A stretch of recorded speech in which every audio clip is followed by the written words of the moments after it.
Pourtant, chacun a son don selon Dieu. Il n'y a pas de différence. Toi et moi, il n'y a pas de différence. La seule différence qui puisse s'imposer, c'est quoi? C'est le degré de la vie de consécration que chacun puisse mener par rapport à son ministère. C'est la seule différence. Si toi tu pries 2 minutes par jour, et que l'autre il est là, il prie 10 heures sur 10 par jour, comment tu veux que vous deux, qu'est-ce que tu veux qu'on dise de vous deux? C'est pour ça qu'un jour, une église est venue faire des enquêtes sur moi. Ils ont envoyé un pasteur pour venir enquêter sur moi, parce que pour eux, j'étais un Rosicrucien.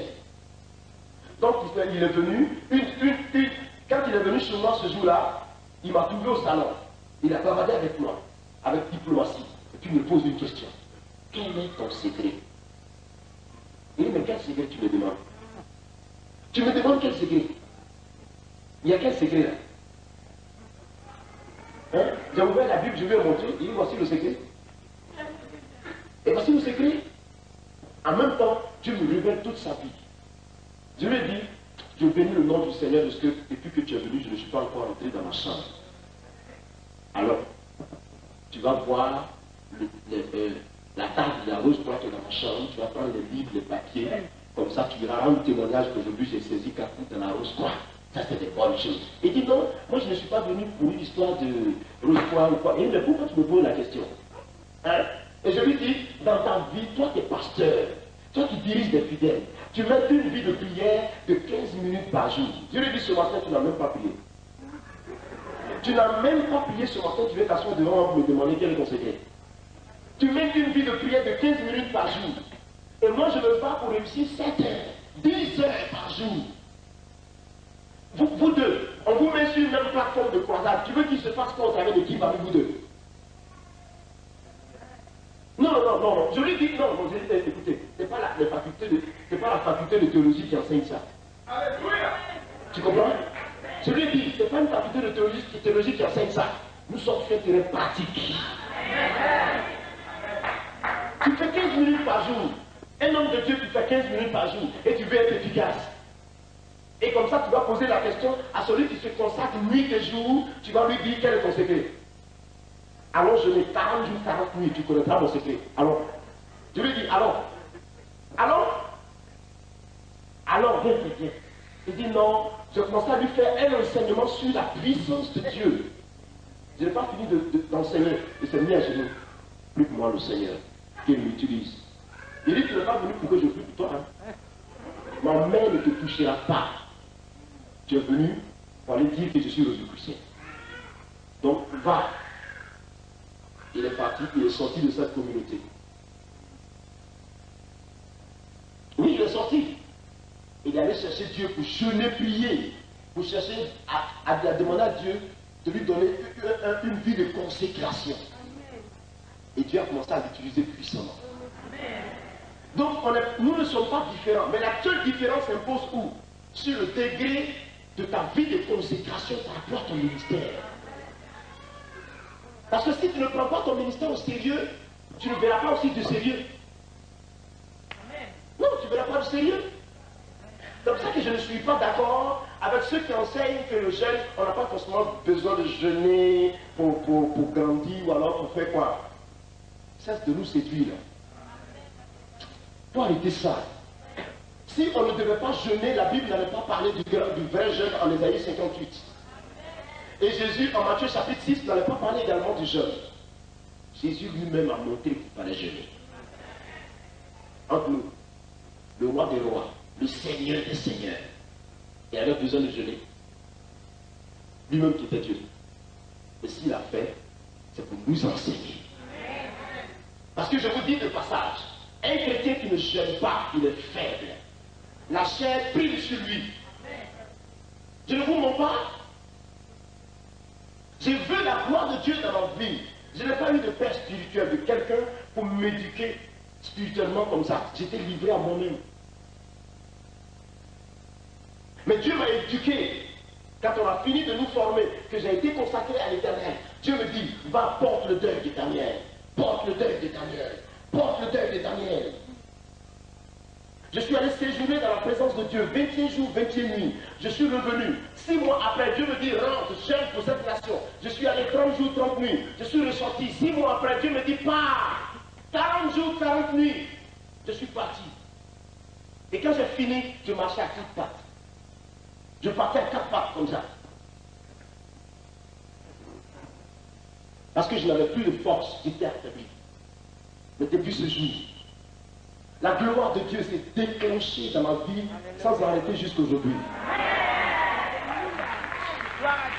C'est pour ça que je ne supporte pas les enseignements où on dit aux gens, non, vous n'avez pas besoin de jeûner. Si toi-même tu ne peux pas jeûner, tu le sais. Même Paul, l'apôtre Paul, sur la mer sur laquelle il est difficile de voyager si on n'a pas mangé. Paul jeûne pendant 14 jours. Suivi de Max. Il était à nous. Ils ont jeûné, le Saint-Esprit est descendu. Quand le chrétien jeûne, ses voix sont accueillies à l'intérieur.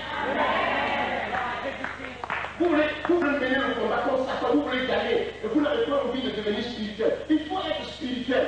Le jeûne est aussi spirituel. Le chrétien doit se dire que le jeûne fait partie de la vie du croyant. Non, le jeûne ce n'est pas une circonstance. Jamais. C'est faux. Ce n'est pas une circonstance. Non, le jeûne n'est pas circonstanciel. Le jeûne fait partie de la parole de Dieu. Dieu aime quand le chrétien jeûne. Quand le chrétien jeûne, il connaît de grands résultats. Vous voulez vaincre Satan et vous êtes charnel. Vous voulez vaincre Satan et vous êtes assis dans la chair. Vous ne savez pas que plus le chrétien jeûne, plus la chair meurt et plus l'Esprit de Dieu prend le dessus. Amen, amen. Tous les jeûnes que j'ai faits par la grâce de Dieu, j'ai toujours vu le résultat avant de sortir. Pendant que je suis dans le jeûne, ce que j'ai demandé, c'est déjà accompli. Amen. Amen.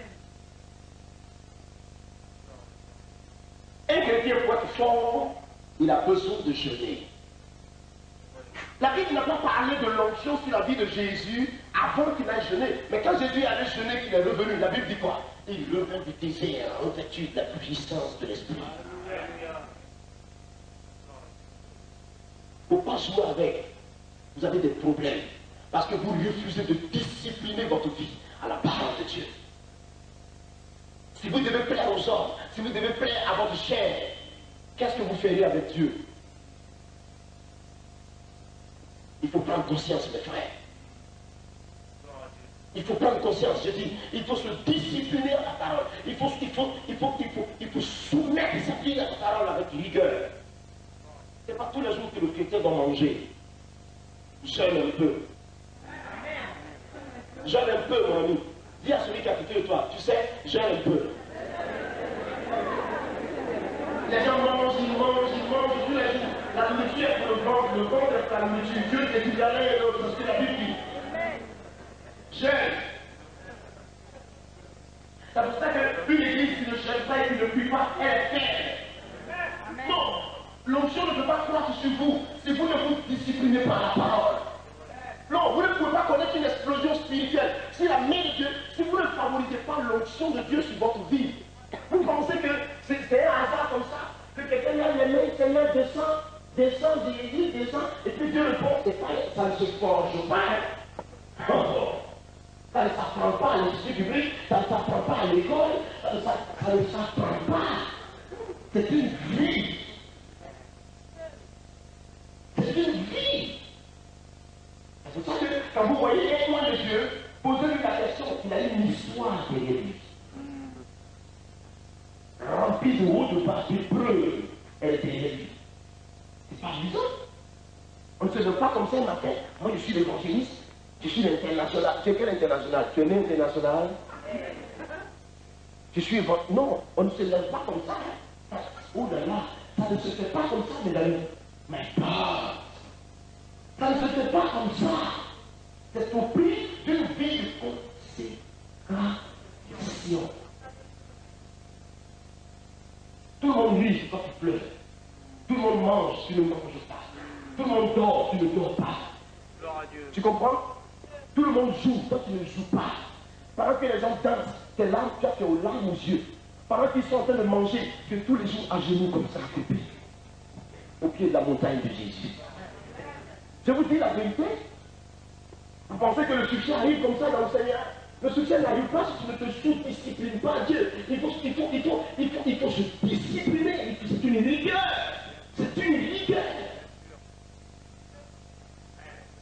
Non, parce que vous êtes en France ici, vous avez la vie toujours, la vie est simple, simple. Rien n'est simple.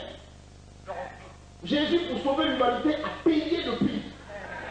Toi aussi, si tu veux faire mieux, paye le prix. C'est vrai. J'ai vu la puissance de Dieu. J'ai vu l'onction de Dieu. Tu ne peux pas me blaguer par rapport à l'onction. J'ai vu. J'ai vu. J'ai vu Dieu soulever des foules. J'ai vu la puissance de Dieu mettre à terre une foule de 2000 personnes par une seule commande sur le Saint-Esprit. J'ai vu, je suis arrêté, mais m'entendu, je vois tout le monde depuis devant jusqu'à derrière, plus de 1000 personnes à terre dans la même minute. J'ai vu les morts ressuscités à la gare, en pleine gare, on emmène un mort, ressuscite-toi, il se lève. J'ai vu, mais ça ne s'inquiète pas comme ça. J'ai vu la gloire de Dieu, j'ai vu, il est assis, paralytique, il ferait mieux de me suivre selon les règles de la parole. Il se lève, me suit, nous marchons, nous marchons. J'ai vu ça. Une femme enceinte depuis 14 mois qui n'arrive pas à enfanter, sous le coup, devient emmenée à l'hôpital, elle enfante un gros garçon. On parle avec elle, les 10 minutes qui suivent, elle est en première. J'ai vu ça. Une vieille femme de 60 ans, je lui dis, tu enfantes. Non, elle est enceinte en ce moment, elle est prête, elle va accoucher.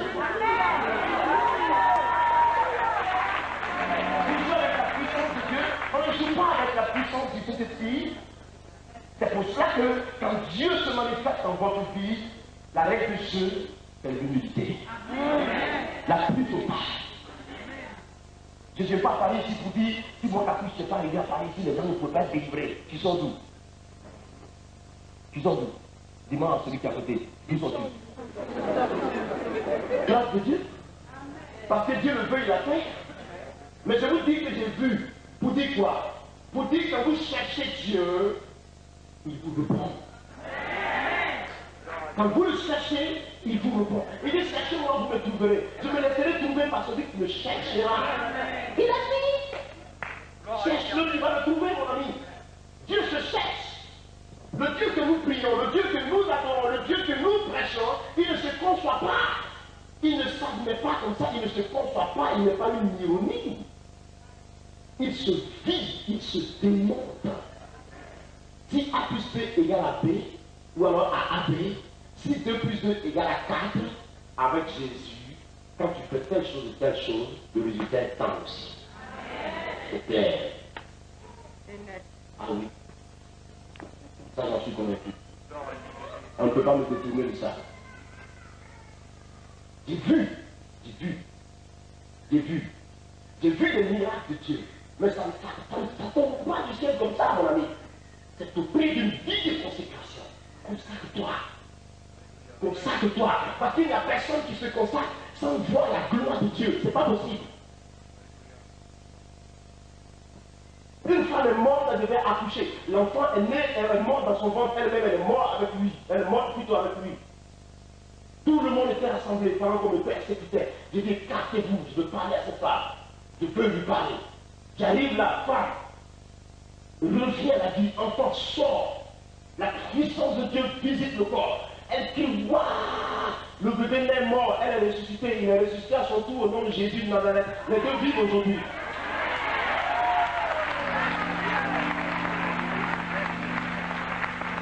C'est au prix d'une consécration. Ce n'est pas dans la division que ça va se faire. Tel parti de telle église, tel pasteur qui minimise tel, parce qu'il n'a pas une expérience dans le ministère par rapport à lui, tel serviteur de Dieu qui veut marcher sur tel qui veut qu'à Paris, si on dit qu'il est le meilleur, c'est le meilleur. Il ne faut pas énerver Jésus. Hein. Les chrétiens feraient mieux de rester dans leur coin, de se lever pour frapper Satan et retourner dans leur secteur. Tu frappes un coup et tu rentres la tête, tu ressens la tête, tu frappes, tu la rentres, tu ressens, tu frappes. Le temps que tu frappes, toi, Satan le plus.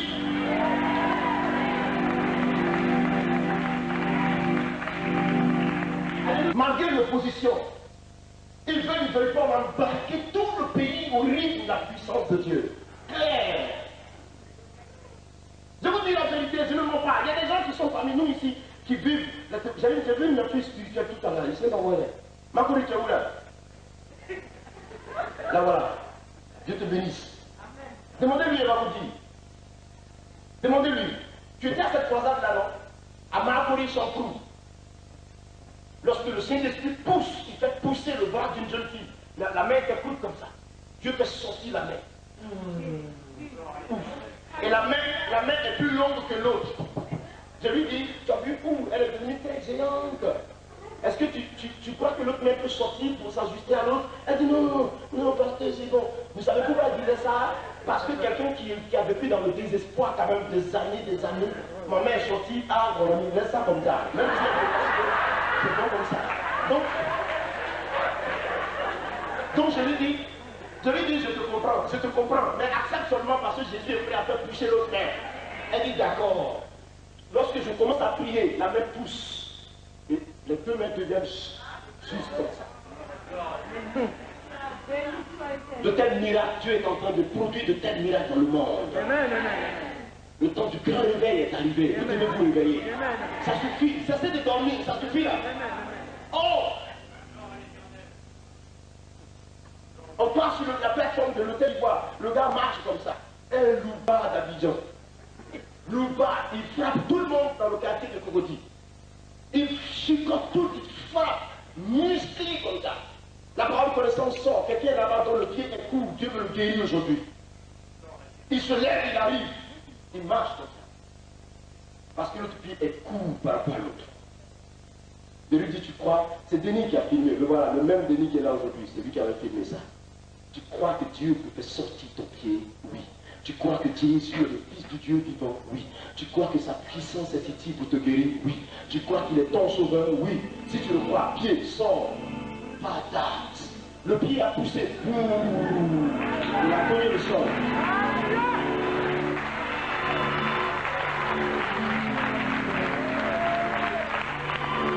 Et quand le pied a poussé, il a commencé à marcher correctement comme ça. Toute la salle l'avait vu. Il arrive au quartier ce matin-là. Tout le monde le regarde. Comment il est devenu là? Tout le monde a commencé à me regarder, mais comment il est devenu? Il a commencé à crier. Ce que vous voyez sur moi, il y a un homme qui a fait ça, c'est Jésus-Christ. Il est devenu évangéliste sur place.